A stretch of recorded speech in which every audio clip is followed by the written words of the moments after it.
Hello friends, welcome back to my channel.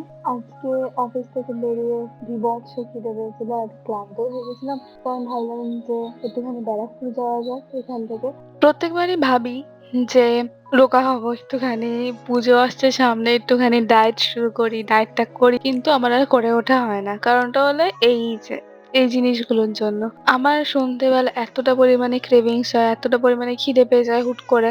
এই সময় আমার বাইরের খাবারের দিকে মন আমার মানে এত পরিমাণে টানে যে আমি যাই করি না কেন নিজেকে কন্ট্রোল করতে পারি না। যাই হোক, ব্যারাকপুরে নামলাম, নেমে এই রেস্টুরেন্টটা দেখলাম যে নতুন খুলেছে। এটা একটা দোকান টাইপের, যেমন তোমার KFC তে বার্গার পাওয়া যায়, এরকম ক্রিস্পি চিকেন পাওয়া যায়, তারপর তোমার চকোলাভা কেক পাওয়া যায়। দোকানটা অনেকটা KFC কাইন্ড অফ। নতুন দোকান যেহেতু, ভিডিওর জন্য, আমার ক্রেভিংস এর জন্য আমি অনেকগুলো আইটেমই অর্ডার দিয়েছিলাম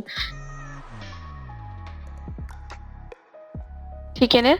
সেইটাই একমাত্র আমার একটুখানি ভাল লেগেছিল, বাকি কোনো আইটেমই খুব একটা আহামরি ছিল না। যাই হোক, খাবারগুলো খুব একটা ভালো নাই হতে পারে, কিন্তু ওখানে স্টাফেদের ব্যবহার খুবই ভালো।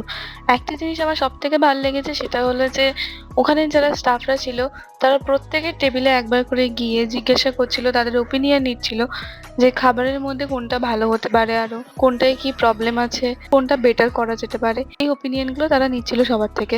আর এটা খুবই একটা ভালো পজিটিভ সাইন। কারণটা হলো যে আমরা যখন নিজেরা কোনো বিজনেস স্টার্ট করি বা কোনো একটা এরকম স্টার্টআপ টাইপের করি, যেটা আমরা সাধারণ মানুষের কাছে পৌঁছে দেওয়ার জন্য করি, সেই মানুষগুলোর কেমন লাগছে, তারা সেটাকে কতটা পরিমাণে এনজয় করছে, সেটা জানাটা খুবই দরকার। যাই হোক, এখান থেকে বেরিয়ে আমি আমার মুড ঠিক করার জন্য নিয়ে নিই একটা আইসক্রিম, অরুণের আইসক্রিম, যেটা আমার খেতে খুব ভালো লাগে।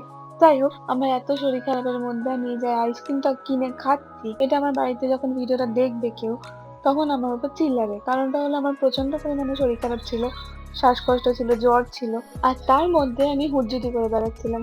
যাই হোক, আজকের ভিডিওটা এইটুখানি। যদি এই ভিডিওটা একটুখানিও ভালো লাগে তাহলে একটা লাইক করে দিও, আর একটু কমেন্ট করে জানিও কেমন লাগলো। আর হ্যাঁ, আমাকে এরকম দেখতে লাগছে বলে প্লিজ কেউ জাজ করো না। তাহলে চলো, আজকের মতো টাটা। আবার দেখা হবে পরের একটা ব্লগে।